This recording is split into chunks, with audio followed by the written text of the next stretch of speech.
Hey, what's up guys? I'm just here to give you guys a few tips on buying a new car or used car. When you're buying a new used car, you want to check all the fluids under the hood just to kind of be sure that you got a safe level on all of them, that they're all doing pretty good and everything like that.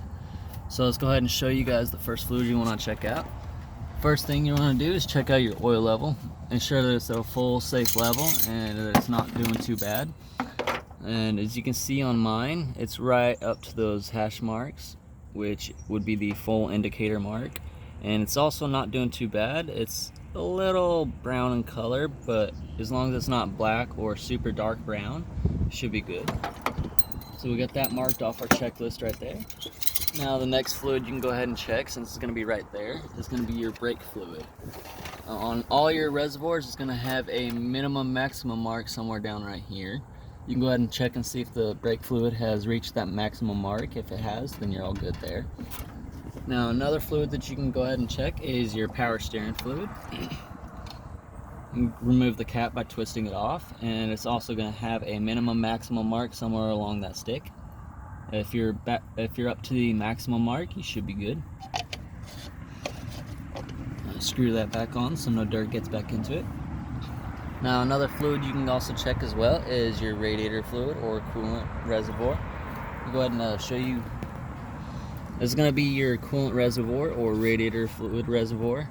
On all of these, they're going to have a full hot add or full or minimum maximum mark right there on the reservoir. Generally you can see where it's at on the reservoir. If you can't, you can go ahead and peer inside the radiator reservoir. Just be careful when you're taking the cap off. Most of these are going to be pressurized systems, so they'll have about 14 to 15 pounds of pressure inside of it. So remove it slowly, kind of like you would with a bottle of soda or something. And then once you've done that, you can peer inside of it and kind of see what the level of it is sitting at. If it's all good and it's good color, you're gonna want to see like a neon yellow or sometimes an orange color. If you're seeing like a rust color, then it indicates that the coolant is actually going bad. So coolant actually turns more into water as the years go on. So as more water takes over the coolant, it starts to rust everything inside and stuff like that. It's not good. Last fluid that you can check is your transmission fluid. On most Chevy trucks, it's going to be a locking lever, kind of like this. You go ahead and pull that out. And note, on most vehicles, you're going to want to do this while it's running. That'll give you your most accurate reading. The only exception to that is like anything made by Honda or Acura. You're going to want to do that while it's off, and that's going to give your most accurate reading. So go ahead and pull that transmission out, transmission dipstick. Just kind of see what the level's sitting at. See if I can get it to focus here. So as long as you are at those hash marks, kind of similar to the oil dipstick, you're right at the full mark. You also want to look for the color as well.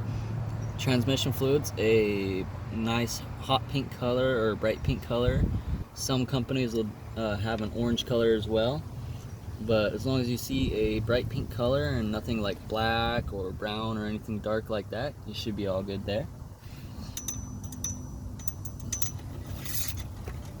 Alright, and once you've done that, the only other few things that you can go ahead and check under the hood are going to be like your air filter. I do have an cold air intake on mine, so it does look a little bit different than your average stock air filter. You can also go ahead and check your fuses. If you have like a fuse tester, you can probe the back of each fuse and kind of see if each of them are good. Other than that, that just about sums it up for today. I'll meet you guys tomorrow for the next video. See you guys then.